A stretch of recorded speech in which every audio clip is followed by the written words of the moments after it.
znanjem ponosni v prihodnost.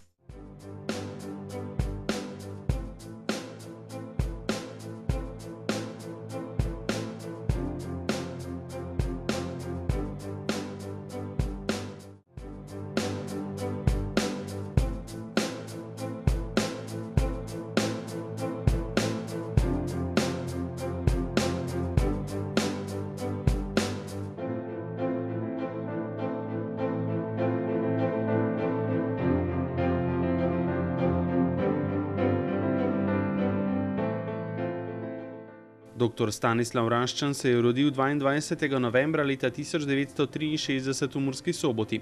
Diplomiral je na Medicinski fakulteti v Ljubljani, magistriral in doktoriral pa na Fakulteti za družbene vede na podiplomskem študiju politologije. Podoktorsko se je izobraževal v bolnišnici za bolne otroke v Torontu in Diplomatski akademiji na Dunaju. Od leta 1992 do 1993 je bil zaposlen v zdravstvenem domu Lendava. Od leta 1994 pa je zaposlen na Ministrstvu za zunanje zadeve. Bil je namestnik veleposlanika na Japonskem od leta 1995 do 1999, generalni sekretar Ministrstva za zunanje zadeve leta 2000, začasni odpravnik poslov na veleposlaništvu Slovenije v Teheranu 2002, generalni direktor za multilateralne zadeve 2005 in veleposlanik ter stalni predstavnik Slovenije v OVSE na Dunaju 2006 do 2010. Trenutno je generalni direktor za gospodarsko diplomacijo na Ministrstvu za zunanje zadeve in docent za mednarodno varnostno politiko na Fakulteti za državne in evropske študije. Med svojim znanstveno-raziskovalnim delom je bil na številnih gostovanjih v tujini. Ključen sam, kada je marsišto presenečenje, kad tudi gnjišni predavatelj Pomurski akademik dr. Stanko Raščan sodi v razred medicinskih znanosti v Pomurski akademiji.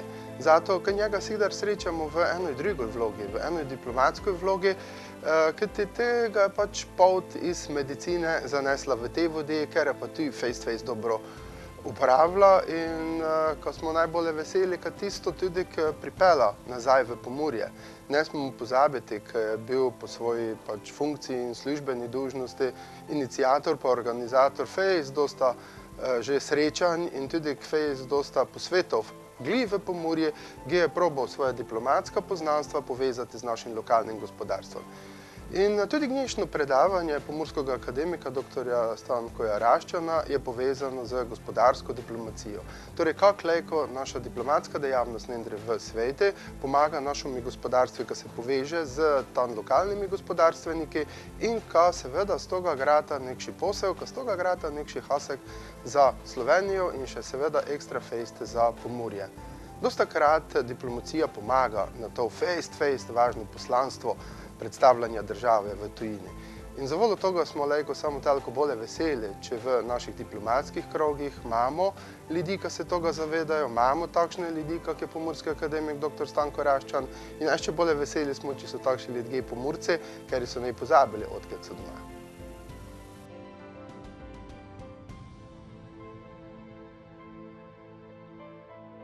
Gospodarska diplomacija je bistveni in sestavni del moderne diplomacije in je kot taka ena glavnih prioritet Ministrstva za zunanje zadeve Republike Slovenije. Diplomati skupaj z gospodarstveniki iščejo nove gospodarske priložnosti na tujih trgih, ščitijo interese slovenskega gospodarstva v tujini in privabljajo tuje neposredne investicije v našo državo. Gospodarska kriza, v kateri se trenutno nahajamo, jih spodbuja k še bolj pospešenemu izvajanju njihovih aktivnosti. Eden njihovih glavnih strateških ciljev na področju internacionalizacije slovenskega gospodarstva je povečanje prisotnosti slovenskih podjetij na obstoječih trgih in diverzifikacija izvoza na nove trge. Na Ministrstvu za zunanje zadeve trdno verjamejo, da lahko podjetjem pri iskanju novih trgov in novih priložnosti gospodarska diplomacija nudi prepotrebno pomoč.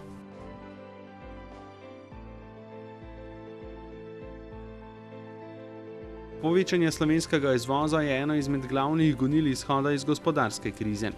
Več tujih investicij v Sloveniji pomeni tudi več delovnih mest. Nekatera zunanja ministrstva se imenujejo Ministrstva za zunanje zadeve in zunanjo trgovino.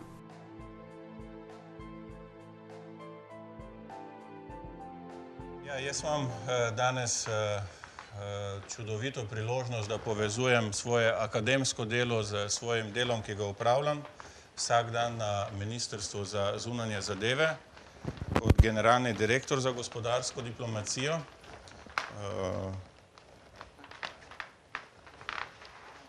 Gre. Se pravi, mi imamo tudi nekaj znanstvenih podlag, analitičnih podlag, da tako rečem, za naše delo, ampak nažalost samo do letošnjega leta, tako da upam, da bo ta vlada malo dalj časa trajala, pa da bo pohitela in bo sprejela program tudi za 2014 do 2020. Smo se odločili, da ne bomo več šli po 4-letnem programu, tako kot bi naj bil normalen potek ene vlade, ampak da bomo šli po tem, kako se sprejemajo dokumenti tudi v Evropski uniji, tako da bi en širši program sprejeli, medtem ko vsako leto pa sprejemamo tako imenovane mednarodne izzive, ki pa so bili tudi na žalost sprejeti januarja 2013. Vsi, ki smo nepolitični, poskušamo pač potem na podlagi tega plavati, kar smo sprejeli v 2013 na vladi, z 2014 na žalost nismo uspeli sprejeti in upam zdaj, ko bomo imeli novega gospodarskega ministra, da bomo čim prej sprejeli mednarodne izzive 2015, kjer zastavimo potem neka področja, na katerih bi naj delali, se pravi visoka tehnologija, lesno-predelovalna industrija, živilska industrija in tako naprej. In potem vsi, ki skupaj sodelujemo, na tem delamo. Na Ministrstvu za zunanje zadeve je seveda najpomembnejši naš direktorat, ki ga pa tule gor ni napisanega, se pravi Direktorat za gospodarsko diplomacijo, nas je približno 25 v 2 sektorjih, in nadzorujemo nažalost ne več 27 ekonomskih svetovalcev, ker kot veste smo zaprli 6 tako imenovano diplomatsko-konzularnih predstavništev, tako da imamo 22 ekonomskih svetovalcev, od tega imamo še 2 lokalna ekonomska svetovalca, imamo ne več 56 diplomatsko-konzularnih predstavništev, ampak se je število že zmanjšalo na 52. Sodelujemo z slovenskimi poslovnimi klubi v tujini. Ravno pred kratkim sem bil na ponovni oživitvi poslovnega kluba oziroma Slovensko-kanadske gospodarske zbornice v Torontu.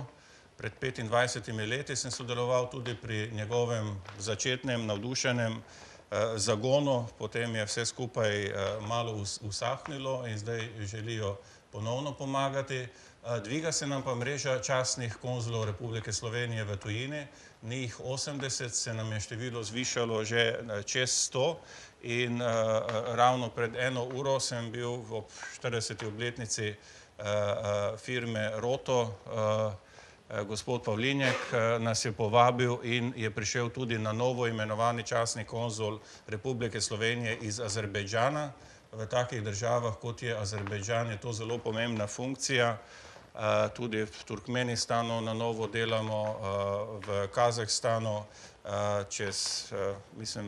čez en teden bom v Singapurju, kjer imamo zelo uspešnega častnega konzula in ker nimamo nič tam, niti nobeno veleposlaništvo slovensko ni akreditirano, mi bo celoten program on naredil na zunanjem ministrstvu, na gospodarski zbornici in tako naprej.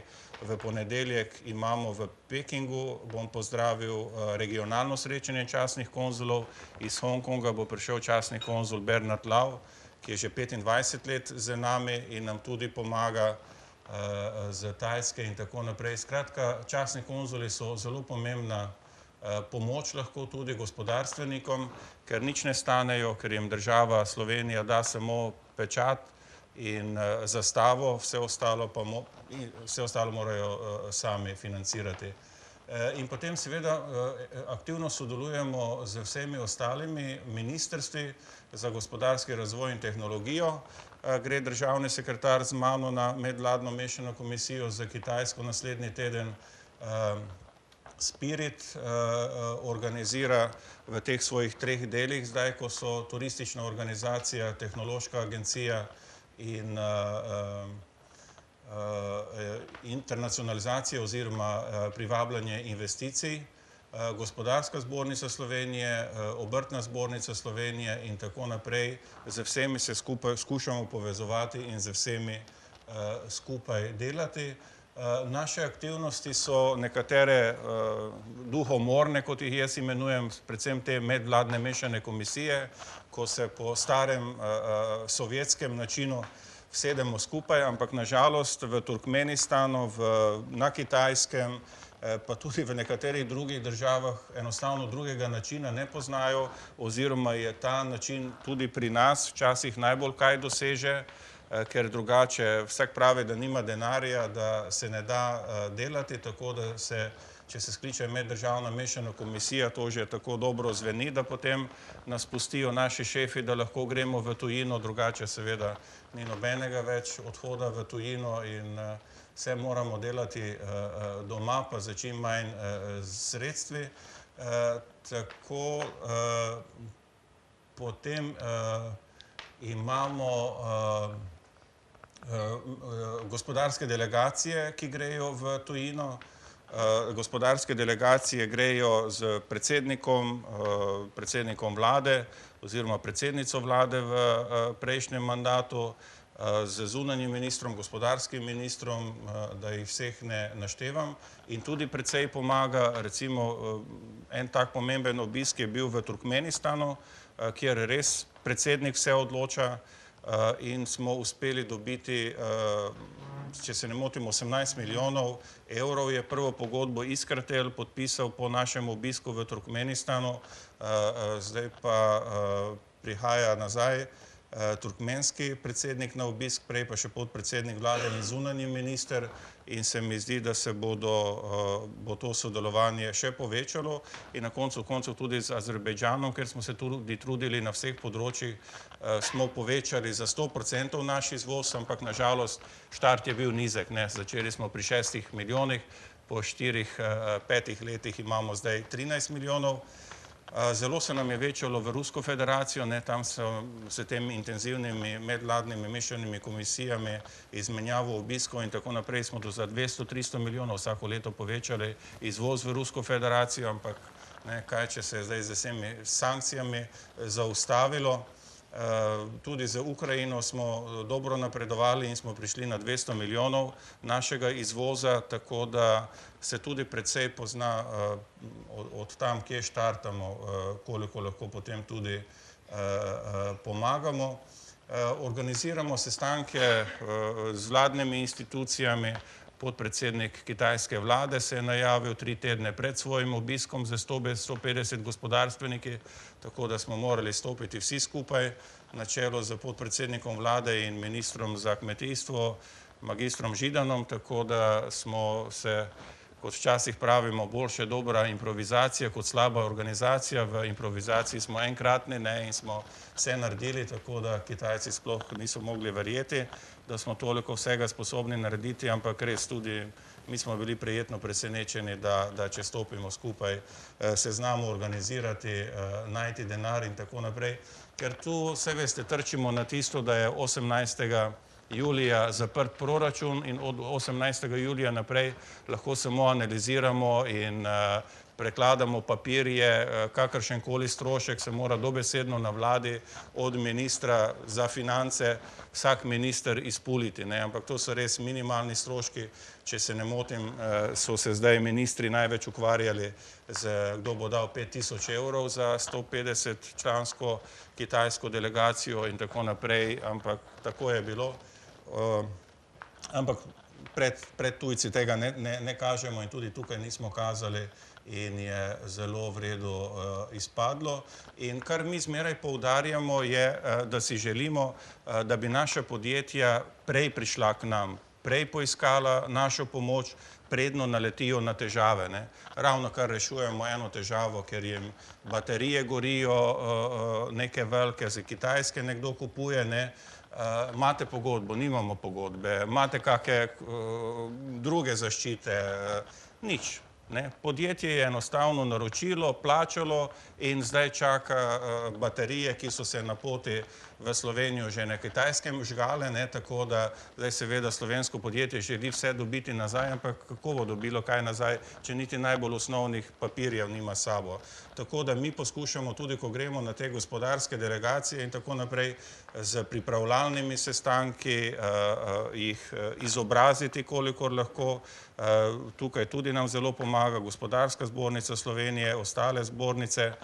In ravno tule za omizjem sem tudi razlagal, da organiziramo, bili smo že tudi v Moravskih Toplicah z veleposlaniki, ekonomskimi svetovalci tujih držav bili smo v Novem mestu, v Kopru, in jaz sem bil prijetno presenečen, kako dobro so se nam predstavili tule v Moravskih Toplicah. Spomnim se, Murales je imel eno čudovito predstavitev, v angleščini pa vse, pa so mi potem povedali, da je gospod prodajal oziroma prodaja precej Muralesovih stolov in vsega ostalega v Anglijo. Tako da tule smo se res dobro predstavili.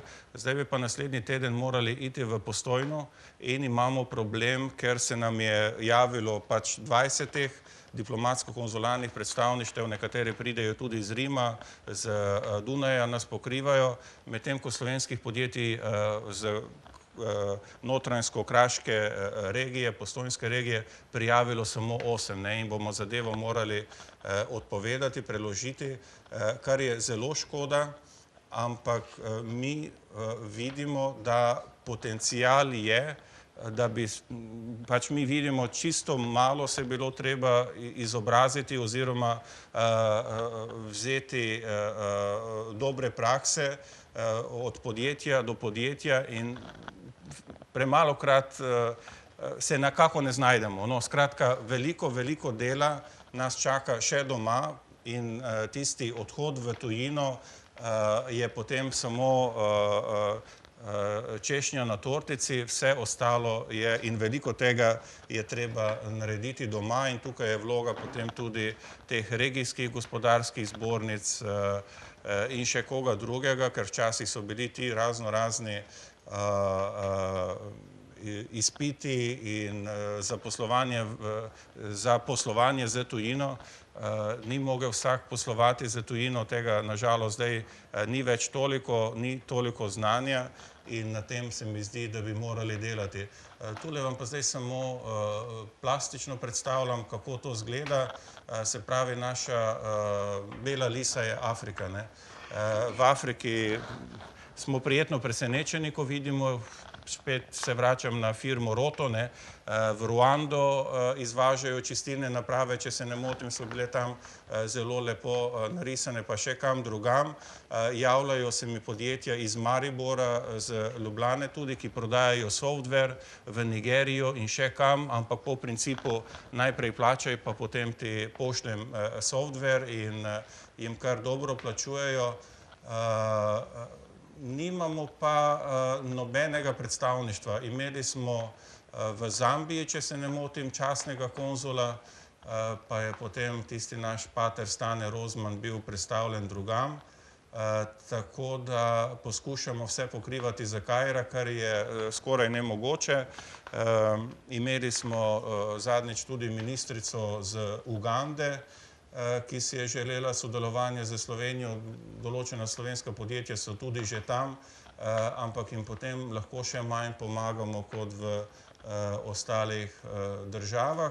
Ekonomski svetovalci so tisti najbolj važni, sicer mi pravimo, da morajo vsi sodelovati od ambasadorja navzdol in imamo zdaj enotirni sistem, se pravi, nimamo nobenih predstavništev Gospodarske zbornice, Japtija, kot smo včasih imenovali, ali kodarkoli. Edini smo mi preko veleposlaništev in ekonomskih svetovalcev v tujini. Aktivnosti so tudi na spletni strani. Imamo poseben obrazec, kjer slovenska podjetja izpolnijo tisti obrazec in kot že rečeno, ne, to je najbolj, kar si mi želimo, da bi vsi izpolnili ta obrazec, vsej tisti, ki imajo kakšne probleme in da bi potem lažje delali. Imamo možnost tudi dati pisarne, če kdo želi za določen čas iti, plača samo telefon in dobi pa pisarno zastonj na naših veleposlaništvih določenih seveda, kjer je možnost in to je to. Hvala lepa.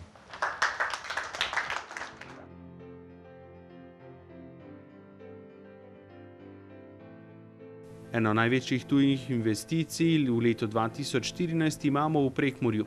Podjetje Daikin iz Osake na Japonskem je kupilo podjetje Varstroji v Lendavi, ohranilo in razširilo proizvodnjo varilnih aparatov in ustanovilo tudi center za robotsko varjenje. Pri vzpostavitvi kontaktov med podjetjema iz Slovenije in Japonske je pomagala tudi gospodarska diplomacija. Na podobnih področjih raziskujejo o pomurskem akademiku dr. Stanislavu Raščanu še naslednji člani PAZU. Pomurski akademik dr. Darko Anželj, pomurska akademkinja dr. Karmen Erjavec in pomurska akademkinja dr. Manja Klemenčič.